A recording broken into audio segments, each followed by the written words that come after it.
Son is taken off. Oi! And it's a goal. And Loyal's out of here. I wanted to hang that towel. Yeah? Yeah, like right here. Why not? I guess we can. Stay loyal to the loyal, man. What was it? Stay loyal to the soil, man. That was their saying. That was their saying? I think so, yeah. No way. Stay loyal to the soil.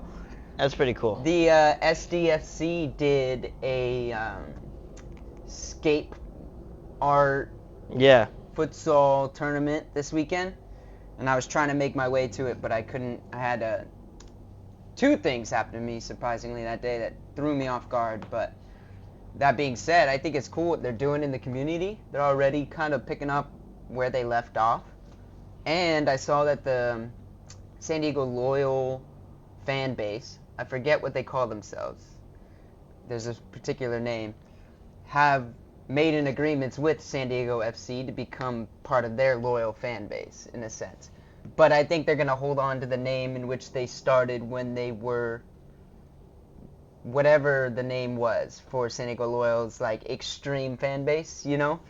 And they're like next level extreme, you know, like you gotta watch out, right? They're doing their best. Hey, in America. I'm not trying to be the hater this episode. I'm not trying to be the hater this episode, but I mean the experiences that I've had with one South American team. But see, that's the difference. Is because but hold on. Let me say the difference then. In South America, it's different. Like they actually got like some rhythm to their songs and stuff, you know, and they actually like put some heart in the songs. Where I feel like when we did go watch that final game, it was very lame. To put it in one word. Harsh. No, I'm sorry, but they tried to put all of their heart into those songs too. I think the difference is in South America is the entire stadium grabs hold and it gives it a presence, where like in America it's rare for the excited fan base to spark that excitement into the whole stadium and then the whole stadium come together as one. That doesn't happen But in see, America. I'm not even talking about like the whole stadium. I'm talking about like the people leading up, the same way that the whatever their name was, you don't even remember their name. That's how memorable they are, right? The locals. I think they're called the locals. The locals? I believe so. Yeah. Okay, so let's say the locals. Remember when they were parading into the stadium? The same thing the Cholos did when I was like 15, 16, and I remember going in with all those people and just like feeling the energy, feeling the vibe. When I was there, you tell me, did you feel like an energy or a vibe when those guys were walking by us? I felt like it was dead, bruv. No, it was dead, bruv. It's hard to... when we were there, it was the last game they were ever going to play, right? But like, I've been to some games where you knew exactly when the locals were coming from the upper section down to the lower because they were much bigger, much louder. So on the day, the answer was no. It wasn't very present. So then wouldn't you say that on their final day? Don't you think that on their final day they should have to be showing out the most? Yeah, it's tough, man. Like I see it as a good thing because we're trying and we're building on that fan base to give a better experience in the stadium. But I also can admit that it's not of the caliber of other countries yet. Give them a chance. Like, give them the chance to continue to build upon their fan base, the size of the group, the chance, how do they get the stadium on board, all of those things. Like, would you rather them be shooting flares onto the field? Like, I'm not a huge fan of that. Why not? Because it disrupts the game itself. It's but then we get to see more football. Yeah. Look at that. We got to take the beautiful things out of everything. But anyway, this is Monday, December 4th.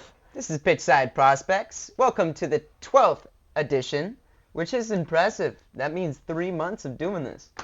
Back to back to back every Monday. Yeah. Except little asterisks, but it's okay. Except for number 11. 11 was on a Saturday. But that being said, I still think it's been pretty impressive that we're sticking with it. You know, I was talking to you earlier. It's like, 1% of podcasts make it to episode 21. And here we are on episode 12. So if we double this, we're well past that. And this, so far, this 3 months, I would say the first month felt heavy. But the last two have been more of a routine thing.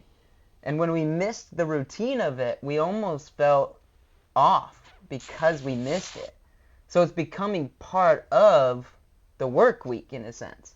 That we sit down and we talk about football, we reflect upon the things we experience, and we have maybe been thinking about changing or, going in and adapting or watching the games on the weekend and philosophizing or theorizing on things that we saw. That process of communicating all of those things weekly helps you go to the field and be more clear-minded with the context that you want to design and the message that you want to send. Oh, no, and that's one of the main things that I've been trying to focus on with my assistant coach in my JV team. It's like, what's the message for today? What do we want the boys to get out of today? Because if they're not getting out anything, then why did they go to soccer? Yeah. Are they going to be happy with why they went? We want them to try and get something very simple in the beginning and try and ask any questions about it to then, all right, now by the end we're talking about the more complex ideas of that one thing. Yeah, increasing the detail of understanding within that one context, right? And so, one of the things that it comes to is just spending more time with the team in general. And week by week, you're putting more time under your belt with that group. So, therefore, the level of play and the level of understanding between what you want and what you're seeing should increase over time, the time that you spend together. But we all know it's a long road. A season takes time as you get there, and you're after something hefty with your group right now. The way that I've started framing things with my boys is that we cannot focus anything about anyone else, because at this point we feel like we're like the top, and this is the inner belief that we have in ourselves and in each other as a team and as players. So we believe that anyone that steps right in front of us is someone that's going to be going against us and that doesn't want us to succeed. And the more the season goes on, the more games that we put under our belt that are wins instead of losses, the more people want to give you that loss. And after every single win, more people are going to keep talking, oh, we want to beat those guys. Those guys are the ones to beat. And it just becomes way more harder. So I'm not a huge fan of the us against the world mentality, but I will agree with your idea, your sentiment, that you should stay highly focused on just yourselves and everything that you can focus on and control within your team. Because, I don't know, I've always had a sense of whatever the opponents are doing really doesn't matter, except for when the game is started and we're talking about their tactical way to try to break us down.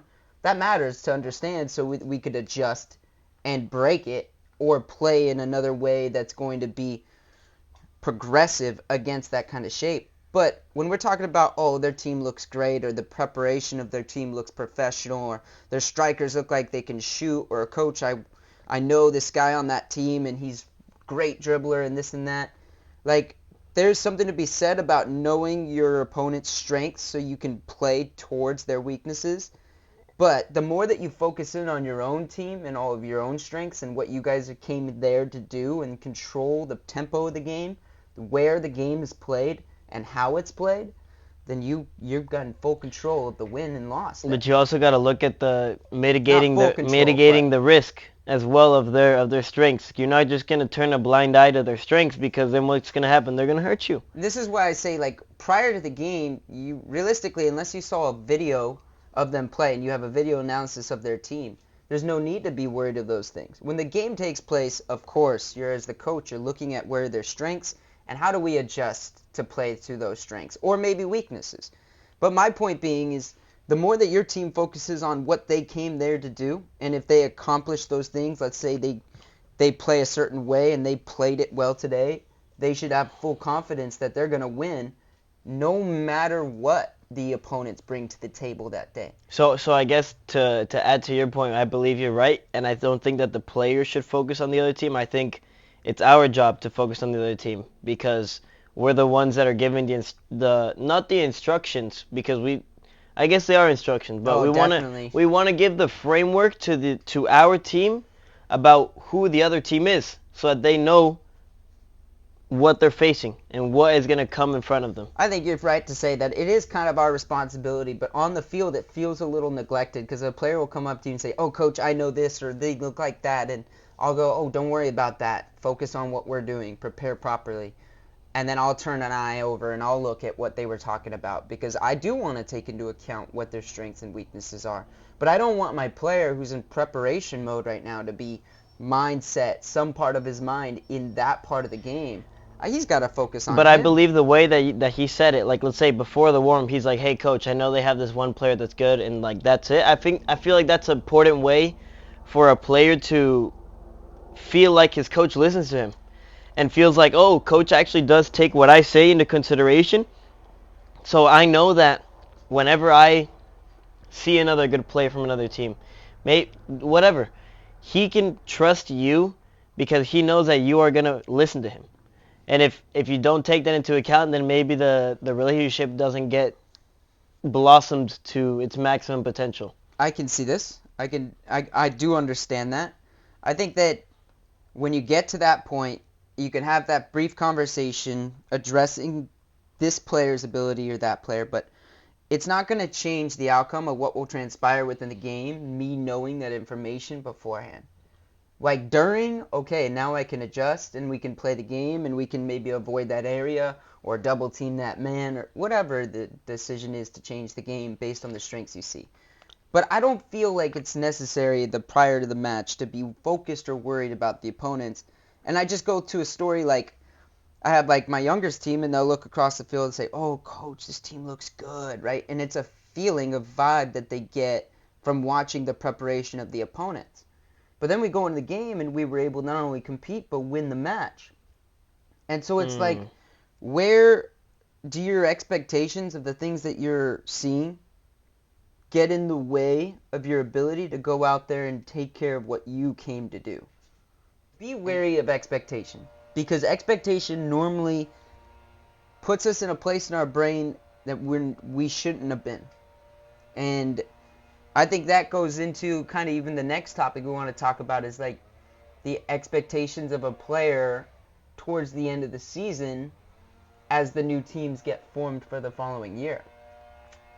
And every single player in the entire club system has an expectation of where they believe they should be in the whole world. Because like if you don't believe that you can get to somewhere, then maybe it's all right if you just play for fun.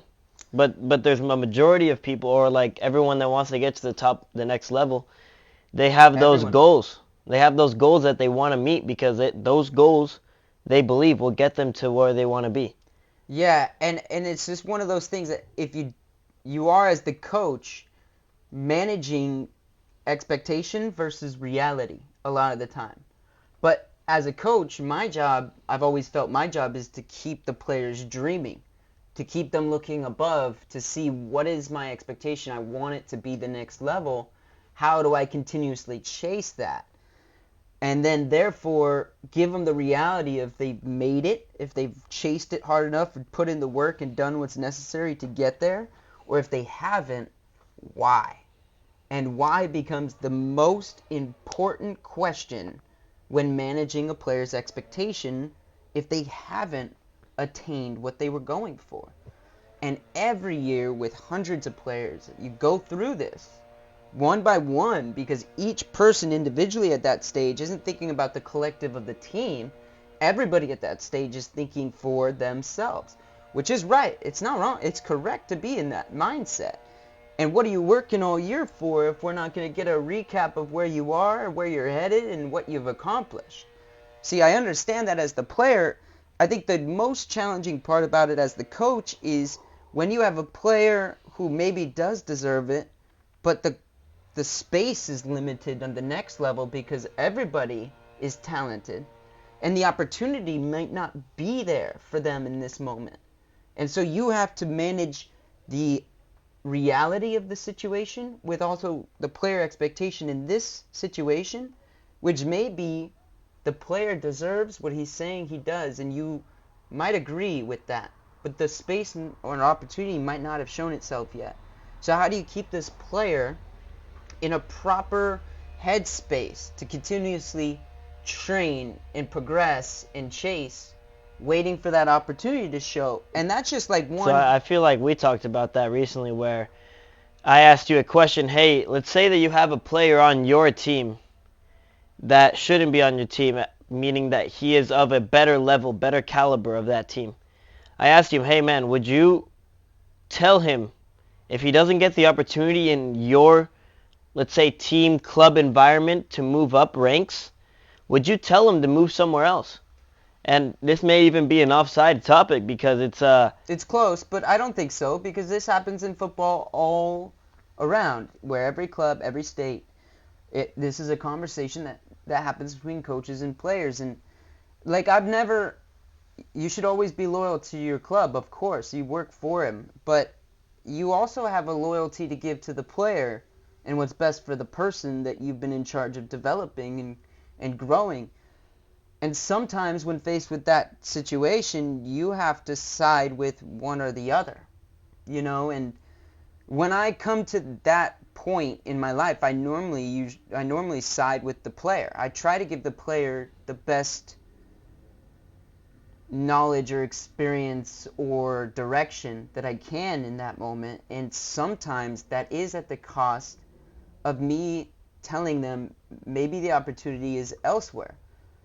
I say it's at the cost of losing the player because I want him on my team still. Of course, he's an amazing player. If he's such a benefit on your team, then why would you want him to give him someone else? And why would I want him to leave the program? But the why, it comes from me working with this person, knowing what this person wants to accomplish, and saying, well, if I'm this person's coach, I have to help him get there. If I'm going to help him get there, then I have to tell him the truth, or the reality of this particular situation, and let him choose. Because I can also back it up with hey, if you stay another year, you're going to be a large impact on this team, you're going to continuously develop under my coaching, and then next season, that opportunity may be there. And if they come back with the question, well, but I have an opportunity to do it now here, you got to leave it in their hands, I feel. I feel like the player's best circumstance is that at which they feel they deserve and have earned. Yeah, and I think if they're the type of person that has the internal belief to go out there and actually ball out and do their thing there, I wouldn't stop them. You wouldn't hold them back, right? You want to let them go. But imagine if they're the type of person that it takes a while for them to really get into a rhythm, or even be comfortable with people. We're not even talking about the soccer player. We're talking about a human and his comfortability with new environments. It may not be the best place for him to go, because if he's already comfortable and experiencing good football here, imagine if he goes there and he doesn't experience that. Maybe it will be a good lesson in the long run if he can have that challenge and then overstep that challenge. Yeah, because uncomfortability makes you grow. Exactly. But it can also fold you. That's the problem. It can also fold you. And so in this situation, and that's just in that situation, imagine the player was in the same expectation but lacked the ability to go where he felt he belonged. But now you have to manage this player expectation and give him a reality, an objective reality of what he needs to improve on. Not subjective, but objective. And show him moments of when and why it needs improvement. And to give him maybe a bit of a reality check to say, that is your expectation, but you haven't met it yet. And you need to get back to the drawing board, to the grindstone, and build on these particular parts of your game in order to get to that stage. And that's the same situation, except the player maybe isn't of the caliber to experience that next context or place. But I feel like that one isn't so as hard as the one that pushing someone to another place, and a whole other environment. It isn't, as long as you do the work, and I mean you really do it. Because how many coaches get to that situation where the player needs an objective response on what he needs to do to get there, and just throw out any odd thing in football to develop. Like, that's where you as a coach, you do your work. You got to know this player, you got to know his strengths and weaknesses, and you got to touch on those weaknesses. And even at the next level, you got to break clips out from the games and show him where in all of those games you can back up your why of where he needs to improve. And I just feel like sometimes when that moment occurs, coaches will just give the general answer, which really doesn't do any favors to the player trying to objectively improve and develop. Work on your first touch, like Generals. the pass, one-on-one defending needs to be better, but like how? But then, I mean, let's be real. The 9-year-olds that you work with, I agree, yes, you probably need to give them the reality check. But someone that's older, someone that's like 15, 16, 17, 18 years old, that's high school, going to college, if they really are about it, I feel like they need to be aware of like what they're already good and bad at. And if they really cared, they'd be watching film. Yeah, I just think with an older players have a habit, older meaning high school age, of blurring the expectation versus reality. Or they overstate their ability within their expectation. And you're talking about the fact that a lot of them need the reality check given to them. Because of that, it increased and I feel like ego. I feel like that could come not even from them, also from like other people around them too, which can be detrimental. Like, the only person that is really, really judging a player is the coach.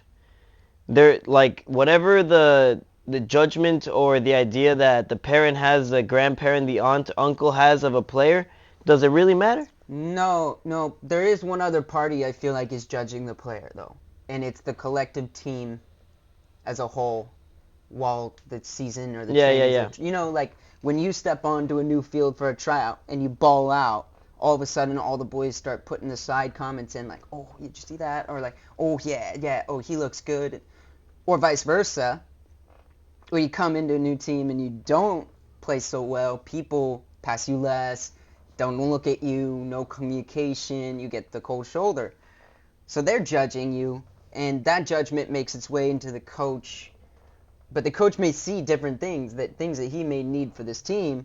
I remember one situation last season where that happened, but in a sense, the player's vibe check on if this player will help them is also kind of an important judgment piece that comes into play. It's massive because then imagine like if you get all that instant boost from your teammates that actually believe in you, you feel like you're unstoppable. Especially if you just met these guys and now they're gassing you up, and it's like your personal belief of what you're capable of being vindicated by these new people who are in a judgment state. And all of those people will definitely be friendly to you after the practice. And you know what it is because you played well. Exactly, just because you played good. Yeah. And if you play like crap, then you best believe that no one's going to want to talk to you, because imagine the team is already formed. The team already has its friend groups.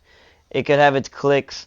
They're going to stay there. They're going to stay in their comfort zone. And they also, every time they have a new party come in, the question on their mind is this guy going to help us or hurt us? That's the question on every player's mind. And then, you know what the next one is?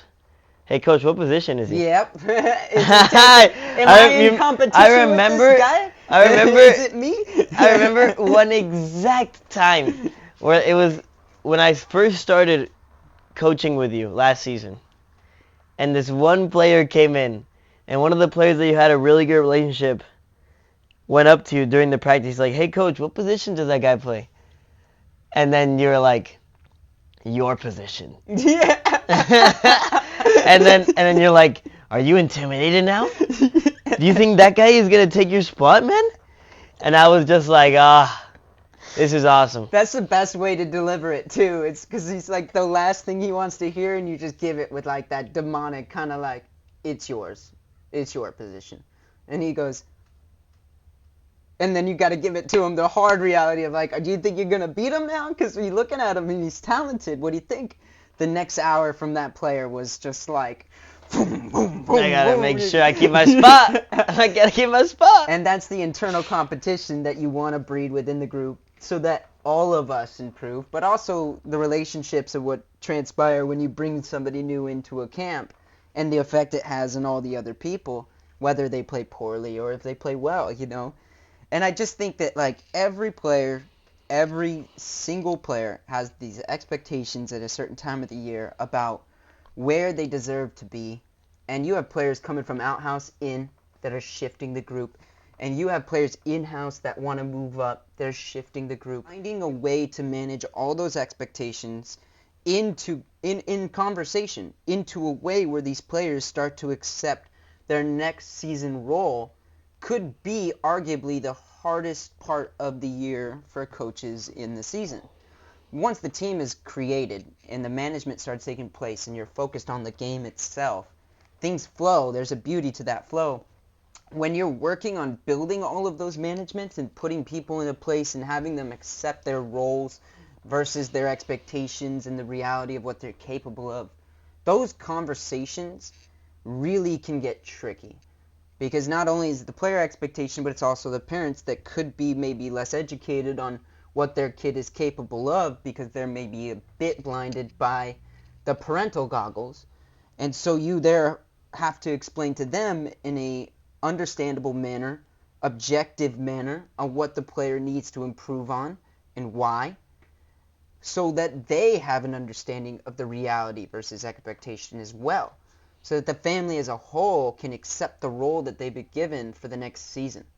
It's a hard thing to do, that communication. But it's good that you have it because then the expectations are there and then someone isn't going to be a not happy, disruptive camper for the rest of the season because of whatever circumstances you may have given them. Mm-hmm. But I think everyone has to trust their coaches, especially if you like your coach and you believe in him. If you believe in him, then you really got to make sure that what he is saying, you take it to heart. At least that's for me and Zach, I can speak for. Yeah, I think that there's a lot of different coaches, but the ones that you can kind of tell are player-centric, you really should open an ear to, you know, because they have your best interest at heart. And you'll know the difference. You'll have a personal relationship with player-centric coaches. And don't be afraid to ask them questions either because they're there for you. They want you to succeed. That kind of helps us transition into the next thing, which is one of the things I told the program as I was leaving last season to all the players was you can continuously use me as a resource even after I'm gone. And one way players can always do that, if I've coached you in the past and you're still playing, is by cutting your clips and sending your clips. Now, I think that game film is totally misused with players, right? Like, you get the film, you watch the film, you look for all your best moments, you cut your best moments, and then you put them on as highlights. But it should be also utilized to look at your greatest weaknesses and where you didn't do well and how you need to improve. But it's not just that. Instead of just cutting your good ones, cut all the bad ones. Or cut the ones that you didn't know how you should have solved. And then send that 90-second clip to your coach. To add ZJ Kaiser. But, like, to your coach as well. Like, here's the idea. Is I was at the Residency Academy where, you know, we're constantly filming games. Players have access to those games. On the Monday, after the weekend, the players had already cut clips. And they'll come into my office after school on Monday, and it would be one after the other, like a line. Because we don't have to get to lifting till 4:30. We're not in the field till 5.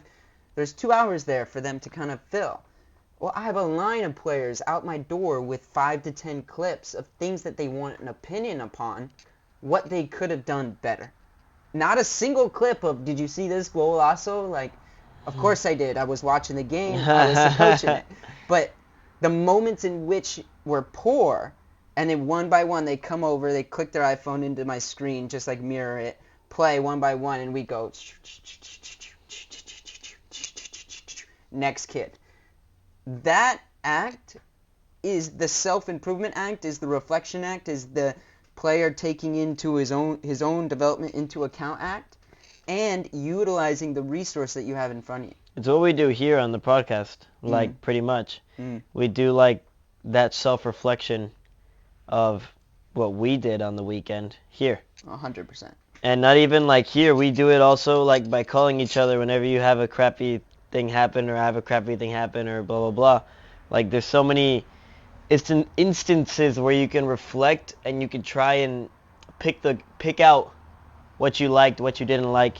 That's what it's all about. If you pick out what you didn't like and you can, let's say it was 5 things. If you could knock out one of those things the next day, now you've only got 4 things to work on. Kaizen, baby. One little bit at a time and you'll knock out the whole pie. But it's a day-by-day thing. And I mean, we talked about film in the past on the podcast, but I think it's just one of those things where we have to mention a little bit more, because I would love for players to be randomly sending films into me of 90-second clips. And but you know what they're doing feedback. Now? You know what they're doing now instead of that? And I know we've been talking about this for a minute. What, they're on Fortnite? They're on Fortnite, they're bro. Jumping into the game. They're hopping into Tilted Towers, dude, instead of hopping into the huddle or the VO. Yeah, that's an issue. And right? that's what's really happening. Because you're going to spend the time in front of a screen, well, make it productive. Ugh. You know? I mean, that's a great way to put it right there. We're all going to spend some time in front of a screen. Make it productive. Because that's your choice. You're making that choice day in and day out. And while your competitor is making the other choice, he's improving while you're not. That's the name of the game, isn't it? While your competitor's doing it, and you're slacking. Mm-hmm. You will fall behind if that's the case. I like that you brought up the us versus the world mentality, because I believe that in that mentality, just like you said, it has to be one thing at a time. Not only focusing on ourselves and making sure that we do the best thing that we know we're able to do, but it's right now. Looking at it at this moment, in this drill, in this pass, and breaking it down into the smallest thing. Because if we're thinking about, let's have a good game. Well, what do we have to do to have a good game? So many actions go into one thing. So many. So then break down the action. You don't have to look at the thing that's going to happen next Sunday and have that on your mind. Focus on what's right in front of you. Do the best thing you can right in front of you. And I think that transitions into a question that we've had on the not on the podcast, but within ourselves for a while now, and it's been, what is the best way to create a fun environment for your team? Because a fun environment will attract people to you. Because who doesn't want to enjoy themselves while doing something? Doing something that may not be the most fun thing, or let's say the most relaxing thing. It definitely isn't relaxing. Yeah. You're definitely suffering, at least if you're doing it right. Yeah, I don't know. You're putting yourself through the ringer. It's an interesting question, right? Because for me, as a young teen, I was suffering, but it was relaxing for me. Because it's exactly what I wanted to do with the energy that I had, and when I was out, I felt accomplished because I was doing exactly what I wanted to do with the energy that I had. But when it comes to creating a fun environment, there are, like you've just mentioned, so many different aspects to that in creating this wholesome, fun environment. And at the end of the day, in youth football at least, that's what we're all there to do. It's to enjoy ourselves and have fun and learn through the process. The way that we experience that fun as we move up in the competitive table, it might change a little bit. But at the end of the day, every human being on that grass enjoys the beautiful game, and the reason we're all there is to share in that love. And this is the thing. I think that creating a fun environment starts with personability and relatability.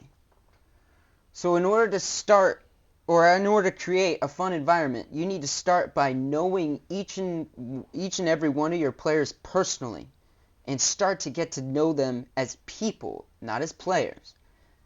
And then there's this sense of kind of when they do come here and they're personable, do we have a relatability in that? Can we connect on certain things that they're bringing to the table? And in football, with your players, I have young men, there's lots of things that they're going through that I have gone through, in which I can give them my experience of, and maybe insight on how they should feel or what they should do on the things that they're experiencing in their lives today and now that are feeling so heavy. We all remember being a teenager. Everything felt like the weight of the world. And so for you to be there, the coach, not only as a coach to teach them football, but a person to lend a listening ear to the issues that they might not feel comfortable enough to share with their parents or siblings or even best friends for fear of peer judgment. That's what you're there for. And when you can start with personability and relatability, and now you start to create a sense that this team is like familia, no? Like you're my boy, I'm your coach, you can tell me anything. When you're up, let me know. When you're down, let me know. And I want to know why, so we can maybe not hear during the session itself, but after, talk about it. Let's see how I can help you change the way you're thinking about it, or if I can help you change the way you're moving based upon the situation. And when you can just start with that foundation, the rest becomes easier. Because we want to build a fun environment upon a social, effective relationship, which means me and you got to get along. Everybody here has got to know each other and what they're about. There could be no cliques. Everybody's got to be part of. Nobody's feeling left out or, how do you say, discluded. And so, my favorite word at training was make sure they feel included. Or the first time a new face would come to the park, introduce yourselves, favorite team. Hey, means go make sure he feels included. And so... Offside. Ah, man. Dang. But still, when you start with a foundation of personability and relatability, you're on the right track. And then it comes, in my mind, the next stage, which is context development. So I'll pick it up. I'll pick it up here. Go ahead. And I feel like there's two ways of thinking about it for me in like team building / making a fun environment. If you have a preseason, that's like the perfect time to let everybody be loose and let it be free, because that's when they really start to like have to enjoy themselves without any fear of like, uh-oh, am I going to lose my spot? Am I not going to make the team? Whatever fears that they may have about the coach being judgmental, there is none. And so if there's two scenarios. If you have a preseason, making sure that is like as fun as possible, making sure that they can goof around a little bit. Free to be themselves. With no structural rules of the team yet put in place. No, and them enjoying the sessions that you make. Nothing like, at least for me, I like to just play different like games in the beginning. If you can do that, then the boys are they're like Play-Doh after, because they're already relaxed, calmed, enjoying the environment. Nothing is going to be pushing them back mentally where they have to say like, you know what, I don't think about this. I don't believe in it, whatever. Yeah, no, I think, again, you go back to context development. The next step for me is all about the drills in which you're putting in front of the players. Now, you hear coaches sometimes say, I want to make sure that every drill is different. Every session is different. It's never the same. Well, that's great and all, but it doesn't have to be so complex. One of the things that I learned at the Residency Academy was that the variations of the context are what can make it fun. So when I came to San Diego, I have over 100 rondos that I have put in place, right? A lot of those rondos are built within the contextual spaces of 6v6 plus 2, which is something every player has done. But the rules in the 6v6 plus 2 are rules in which you'd never done before, where I broke the space into 4 quadrants, and the possessive team can only get points by passing to a possessive player in one of the quadrants where there's no recovery player. They go, whoa, that's never played that way before. And I go, yeah, it's an emphasis on ball movement, so that if you're capable of continuously moving the ball, that's the only way you can get a point. I feel like that's even opposition movement too. And when the recovery gains possession, their objective becomes dribbling outside of the outside line, the most outside line. What does that do? Well, that keeps the context of the drill where the ball will stay inside of the game more often than leave it. And now they're playing the 6v6 plus 2. They've probably played hundreds of times. But you've brought a new element to that game with the variations to the context. So when I say that your context does need to be different and engaging most days, It should be upon the thing the team needs to work on best, and the variations in which you put into the context can create interest. Another way, of course, is by putting new games in front of them entirely, which is like, I have, like I said, hundreds of rondos. So there's many rondos that I saw and learned at the academy, Barcelona Residency Academy, that I had never seen before. And of course, I jotted them down, I wrote them down, I input them into my computer so I'd never forget them. And then by the time I left 4 years later, I have a catalog. And I look at those things and I say, well, if I were to walk around Southern California and watch 100 practices, how many of these rondos would I see? Maybe 30%. And so I have like a bit of a goldmine when it comes to contextual drills and variations to bring something different to the table most of the time. The irony of the situation is because I teach positional possession, I run very similar sessions every time. It's activations, possession, rondo, small-sided game, game. And I've been doing that for 6 years, but the designing of the contexts, the variations put into it, always make it more interesting. So there you start with your personability and your relatability, then you stack on top of that your contextual development, and you're starting to gain this family feeling, and they're playing games that are new, and they're learning with each other, and you're using those as moments to stop and give coaching points and teach, which is then making it even more full, where they're like, okay, this is fun and I'm learning. And when you can get to the third and final stage, it's kind of when the whole thing comes together, right? It's not really fun until the team succeeds. And that's the hardest part, where it comes together and they succeed in the game. And what does that mean? It means to win for the kids. For the coach, it's more about, are they developing and moving forward? But you can think back, if your team wasn't winning for 6 months, what's the feeling? It's pressure building, and negative emotion building, and you have to work through all of the negative contexts and the poor decision making, and you have to lead the team motivationally to get through to that final tier, which is, oh, we're seeing success in what we're doing and now truly enjoying the whole process. I think, one thing that I always will bring to the table of a team is the foundation of personability, relatability, and then the contextual development. Whether a team makes it to the stage 3 is all about how well we worked as a team and as a family throughout the year. And then I think one other thing that's incredibly important to mention here is the time that you guys spend as a team outside of training together. Like, if you can once a month get together off the field doing something that isn't football oriented, you are already one step further than 90% of the teams. Because that too is what makes it fun, is by we have something more than just the game that brings us together. We actually enjoy the people that we're with. And we're going to go do the beach day or the movie day or the mall day or do something together. And you think movie days are good? Yeah. We used to do them all the time at the Residency Academy on the off days or recovery day.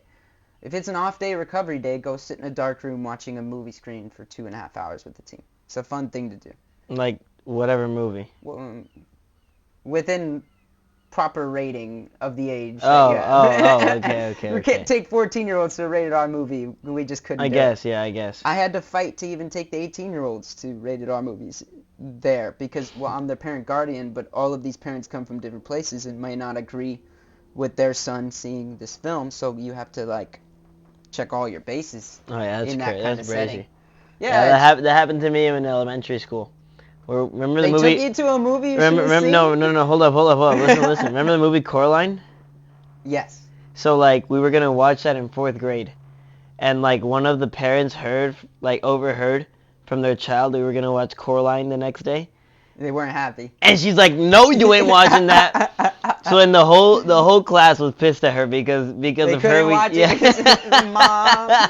Oh, we're like, hey, thank you for not letting us watch that movie. But I'm gonna try it out because I just feel like if I did that in my all boys environment, they would just make the movie theater a riot. almost. 100%. So that's the only concern that I have. Yeah, and I think the last thing I want to talk about on that subject is relatability. Is like when we talk about relatability, at the end of the day, it really just means like showing them who you are, isn't it?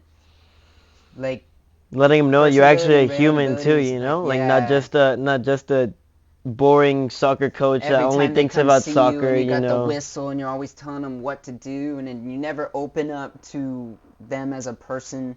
It's such a hollow relationship.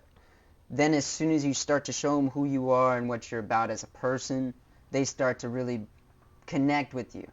And I think without putting your heart on the sleeve a little bit within coaching, there will always be that bit of icy animosity between the player and the coach because that's just how, like Steven Gerrard said about Rafa Benitez.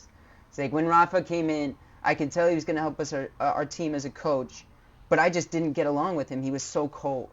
He never praised you. He never checked in when you did well to let you know you were doing well. Like week by week, I felt like this guy hated me, and this is why I debated leaving Liverpool the whole time. Because even when I was winning Champions Leagues and having successes, I still didn't know where I stood with my coach. And that's where that objective, icy kind of mentality as a coach can kind of shut the door to the connection in which you could build the, some of even the best players in the world work off of that connection. Like there you are, Steven Gerrard mentioning he works better as a player when he has that belief given to him from his coach on a regular basis. That because they talk to each other as people. That's like the age-old saying, would you rather be feared or would you rather be loved? And that's like for like respect, no? Would you rather be respected out of fear or out of love? Right. And like the two examples we can give now are like Jurgen Klopp, the hug man. He's always hugging people at Liverpool. And Pepito. Or Rafa Benitez, Oh, who's not ice Pepito? cold. Well, maybe, but I'm just saying. Cause I've heard Pepito. He's like it's the He's age cold. old. I heard he's It's a like bit the cold. age old like Jose versus Mourinho. I mean Jose versus Pep. Like, oh, who's the better manager? And like a lot of people have said Jose is better with people. yeah, and Pep, if you don't fall in line, then he just toma pues pa I fuera. can see this a little bit. I just think that the more prime or like extreme example would be Rafa and Klopp, because everyone knows Klopp to be like big hug, you know, open heart, like Gegenpress. just gonna put it on the Allgemeinsam. on my sleeve, you know, and you know, other coaches aren't this way. And I just think that if you can open up your heart and your person to your team, they will do the same, and therefore, you know, it's funny how it works. We're not even talking about the team coming together. We're simply talking about the team having fun. In order for the team to have fun and feel okay to enjoy, everyone's got to know one another very deeply. The more time that you spend together makes an impact on that. Of course, like anything else. And I think that when you get down to it, the teams that have more fun together succeed more. 100%.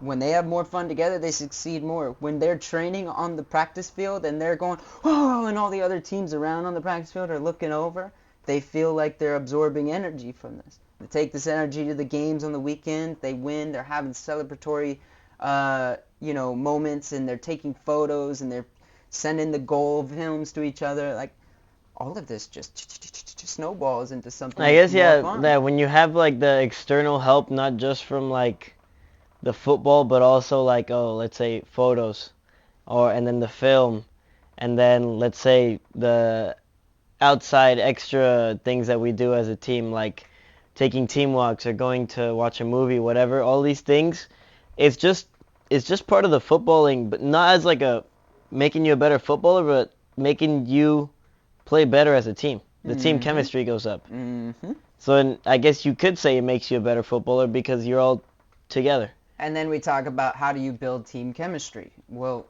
I used the word before. I said social affective behaviors. Well, you just run social affective games. And there's all kinds of social affective games. There's like the header, two teams, header, Top Gun style, or there's Storm. Every player gets one ball in their hand and they can't let this ball get knocked out from an opponent and the space closes. There's soccer, tennis. There's the cone reaction game. Simon Says you put two players facing We could the keep cone. going. We can keep going all day. And all of these things, they build this social affective behavior that leads to an enjoyment factor, that leads to a team camaraderie, that leads to possibly winning more games. And that's a lot of leading to. And that's what the job of the coach is. You do all these things and you hope that these behaviors, they lead to something. I can't that's why pull the strings and make it happen. That's why we plan out our sessions, because our sessions are supposed to be models of the game, and how we want to attack each situation in a game.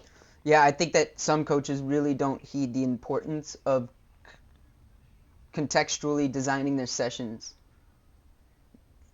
with intention. And I really feel that, like, for the 4 years I was at the Residency Academy, I would spend roughly 4 hours designing my practice. And at the end of the night, be looking backwards in reflection of, like, did that run exactly how I wanted it to? From the time breaks to the stints in which the ball was rolling, to the coaching points I wanted to make, was the context touched on? Yeah, because once you get to those levels, I mean, what else are you going to be doing?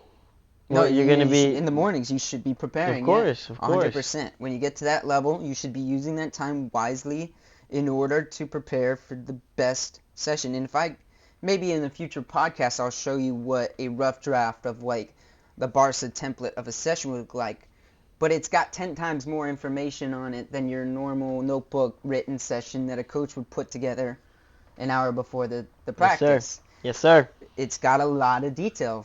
So I think that from that time at the Residency Academy, I learned the importance of spending time designing the context of your session so you know that the behaviors you get throughout the session are in line with the things that you want to teach, the content in which you want the players to learn.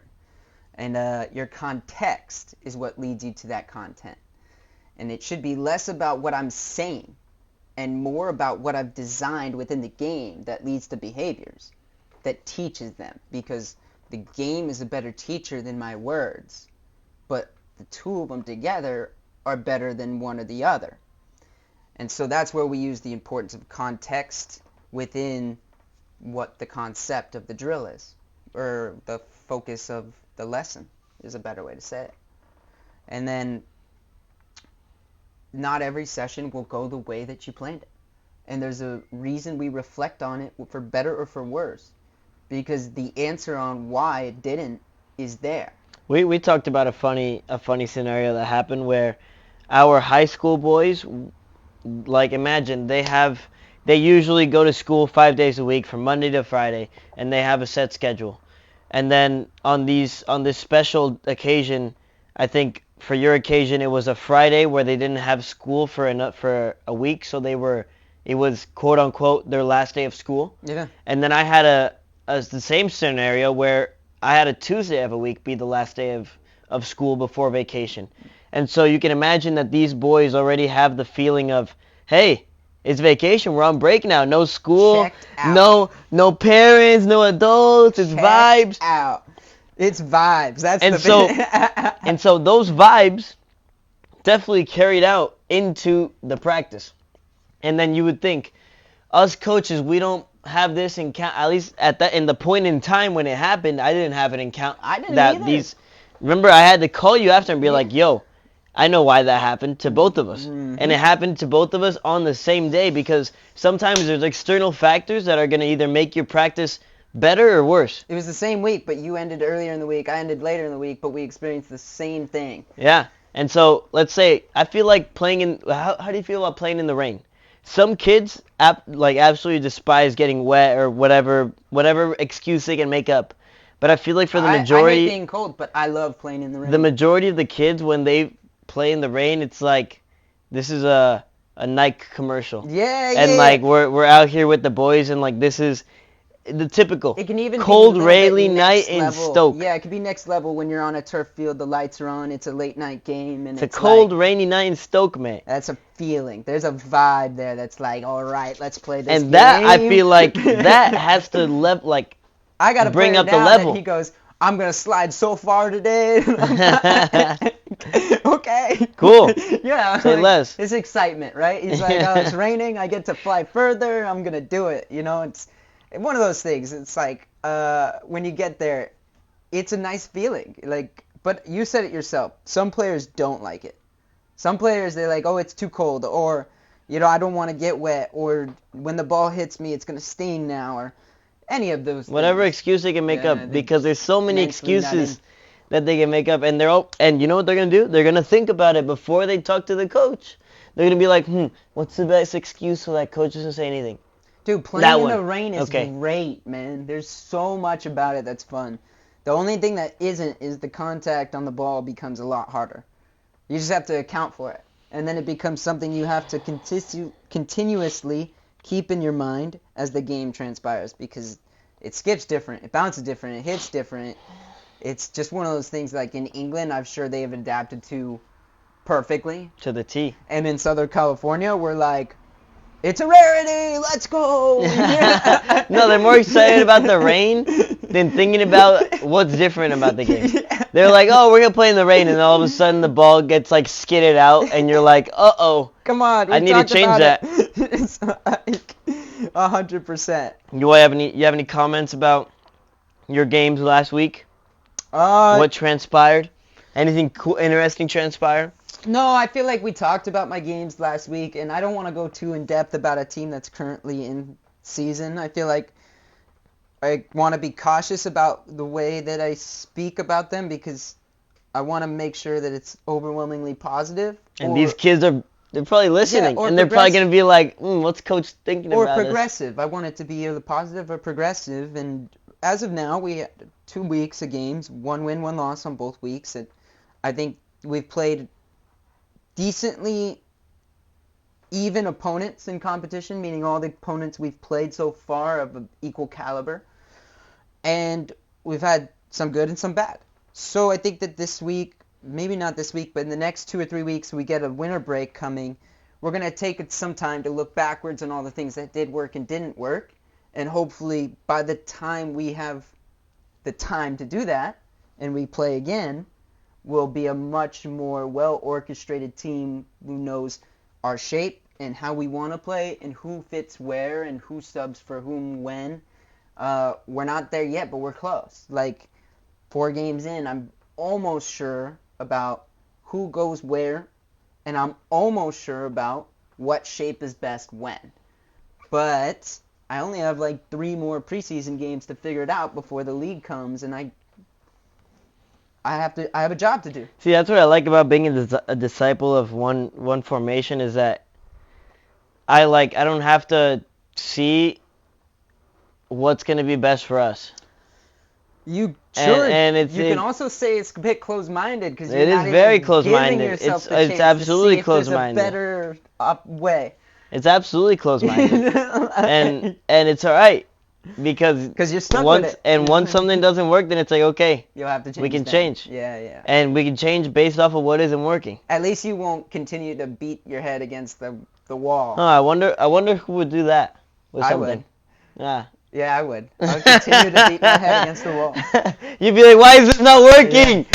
Yeah. Fix it. Until some epitome or epiphany came to me and was like, it's because you don't have the proper pieces to do what you need to do. And even if you wanted to, you couldn't. And I was like, all right, let's go for it. Let's rearrange. Mm-hmm. I also was put into the context of working within 3 set formations within 6 years or 5 years straight of coaching. So I was still operating on that closed-minded context. That's a rough way to say it. But yeah, I mean, as I came to San Diego, it opened my eyes a little bit to As you met me, you started playing the 3-5-2 more, and chance. We got some success out of it. No chance. No chance. I played a 3-5-2 with my high school team. Back in the day? Yeah. So nice. So beautiful. And then I moved to a 4-3-3. And now and then I moved to a 4-2-3-1. And now I just kind of play around with all of them. I'm sitting in a 3-4-3 right now. Here's the thing. There's a big difference between your system and your formation. right? Like, your formation is how we line up. It's the paper we hand to the people on the screen. It's like the formation would be like your set 4-3-3, 3-4-3, 5-3-2. Hey, how about if they want to hear about formations, they listen to episode 11. Yeah. Because we really got in depth. And I even want to talk about it more because the formation that, let's say, 3-4-3, is it always a 3-4-3? And that's where the system comes into play. Because you start with a formation, but when the game takes place, how many different formations does your team occupy in the 90-minute match? Answer me that question, because I'm willing to bet it's more than one, it's more than two, and it's more than three. The defensive shapes, their offensive shapes. There's just so many... It's because the way that you said it, and it's perfect, because there's so many different, like, actual moments in the game. And going to the four basic ones. Offense, defense, transition in both sides of the field. So if we can start the conversation with players about the depth of our system throughout the time of the game, then they have a grand understanding of what formations are and how they sit against each other. And one of the development tools or processes that we can give players in their youth is understanding, well, in this formation versus this formation, the spaces are here for you offensively and your threats are here. And then, as they start to develop an understanding of how formations sit against each other, you can start to talk about systems. As in the run of the game, in certain moments, should we be in a preventative shape? Should we be in an aggressive shape? Should we be holding players back or pushing them forward? And the player can make all of those decisions with intention because he's been educated upon the understanding of the different formations and then the system when the game begins and how it changes, how his own team should work and adapt against the opponent's formation. That's your system. So, like, if you haven't had the chance, go and talk to your coach about formations or go online and research shapes and how they sit against each other. You will impress your coach so much if you start talking to him about formations and then you actually go in depth about... Should I shift here now? Yeah, or when yeah. Should I You may step, even blow their mind and you may even be like... They may even be overwhelmed by the questions that you start asking them, depending on who your coach is. And there's your chance to challenge your coach in becoming a better coach. And every coach should be challenged by their players to improve. And if they have a question that's in line with what you're trying to teach or the formation of the system, and you don't have an answer, you got to go back and figure it out because that's your job. That is exactly your job. You know, and so you tell players, question as much as you can as long as it's an educated question. Like you've done your research and you're deep within it. You used to have players come into practice on Monday and they'd be like, Coach, I watch these things. I think these things. What do you think? You know what Pep said about that? He said if you don't know the answer to the question, you got to make your answer to that question be as convincing as possible. Because you gotta BS your way through it. And not even that, like you just gotta make them believe that you know what you're talking about. Yeah. And if they believe that you know what you're talking about, even if you may not have given them like the right solution, they're gonna try it and it may even work because you gave them the belief to do it. It may not work, but you might have bought yourself some time to think of a new answer to give them to adjust to. That too. There's the other outcome of it, right? Because sometimes you are blindsided by a question you don't have the answer for, and you have to kind of buy yourself some time, so you give them something that you know they need to improve on, but maybe not be exactly the answer to that problem that they're addressing at the moment. But you've done it, so you could go back and look at film and give it some more detail. And sometimes I am very, very blunt with the player, and I go, listen, I'm going to need 72 hours to answer that. I got to have to go back and watch you play and kind of develop a real answer about that question. And I feel that response is even accepted better than, or is given better than what Pep says in that moment. Well, it's because sometimes in that moment, let me go look and sometimes in that moment it's in the halftime. That's, and in the halftime when they actually need an answer for what's going to happen in the next 5 minutes when the game starts again. But I agree with you. In the practice, yeah, you don't want to give them like something that's BS. Yeah, and I don't want to give them a direct answer in that moment either, right at halftime. Because if I made a direct call and it they operate on it and it was wrong, like, that's kind of the worst feeling of a coach, is No, getting a player to because do something, it didn't go the way it shouldn't happen, they conceded a goal because they listened to you. At least they listened to you.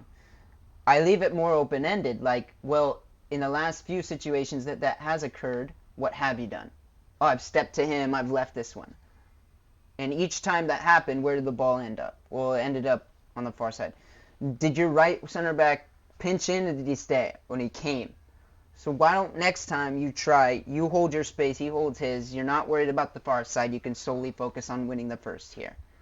Like, we broke it apart and we look at it, but I'm saying, why don't you try? Because the answer isn't clear. I don't have a set thing to tell him, do this and you'll win that. And what he's done in the last 40 minutes have arguably worked. He's just super worried about this thing. So if I give him a direct response and he does it and it's wrong, it could be detrimental to the game and his development in that moment. And then in those moments, that's where as a coach you have to take the responsibility. No, because if I give him a direct thing and he does it right, and he does it again a second time and he's conceded. No, what I'm saying is that situational. I shouldn't demand a certain action unless I'm sure of the outcome. And in this particular area of the field, this particular player asking me at halftime, there was no surety because I play a 3-4-3. We already have exposed threat where he is on the field based on how we play. And so I don't have an answer to secure him with. It's more of a gray zone question that has a gray zone answer. So why don't we try this? And then we'll see. You've been doing this. You've trying that. Which one worked better? And it kind of leads us to an answer, but I didn't have one to just go, bang, that's it. Sometimes you do. Sometimes like the wingers like come and drop and drop and drop, and I'm like, stay high and wide. You know, it's a simple direct command. Get there. But I don't like doing this very often. Like, leaving the discretion to the players to decide what's best and giving insight on what you believe will work is the way to handle those situations. But I'm not going to walk onto the field and say, I know the answer to the solution. I'm not going to do that. Because I don't. Because football is different every single time it's played. And so if I were to play or teach in direct or solidified ways, I might be doing the player some harm rather than giving them some growth. Yeah. And I think it's hard, you know, it's not an easy thing because you're probably not even going to have just one, you're probably going to have three guys coming up to you at half with situations in which they want to know how can they be better, what should they do. But that's why we send all the players to the bench and we have them conversate with one another about those things, and then I'll go to the outside and I'll think. I need to think. I can't just be responding on a whim to these. I got to think to give a clear response. And generally I hope that my clear response at halftime addresses those situational problems, even if it is minorly.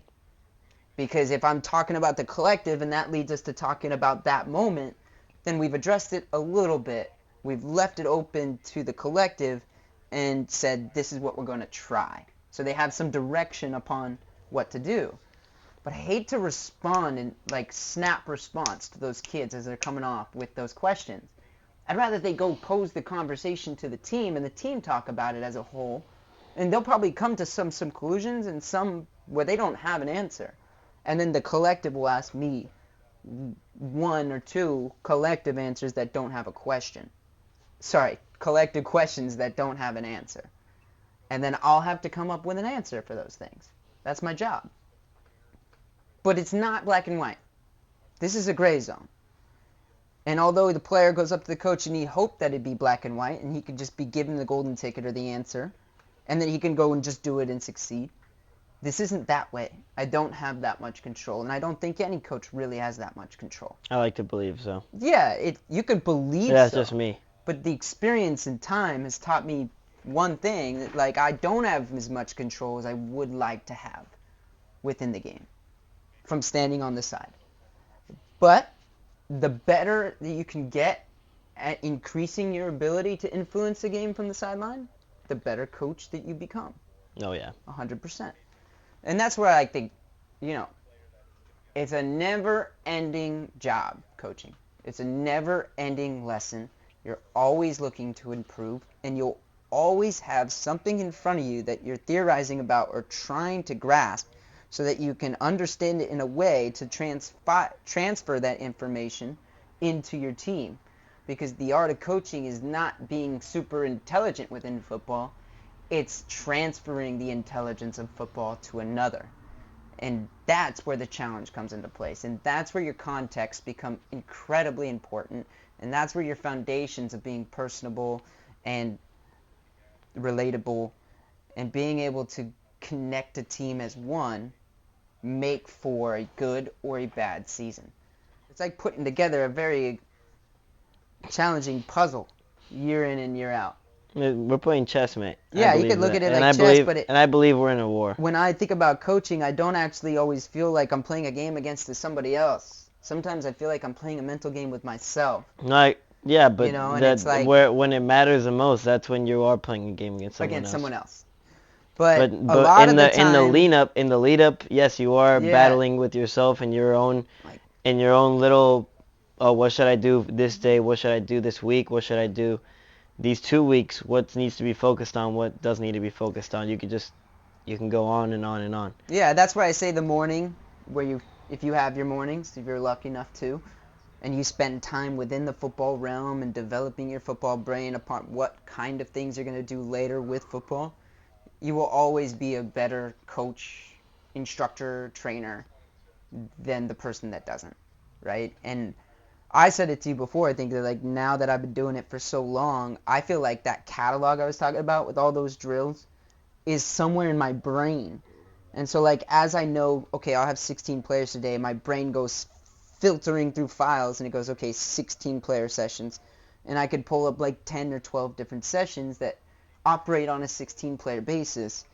And the only reason I could do that all in here is because day in and day out, 5 hours every morning, I was looking over these drills and designing contexts, how they fit with one another, and if that practice flowed well, and then reflecting on the practice at the end of the night before doing it all again tomorrow, because I was blessed to wrap my full brain around football while I was there.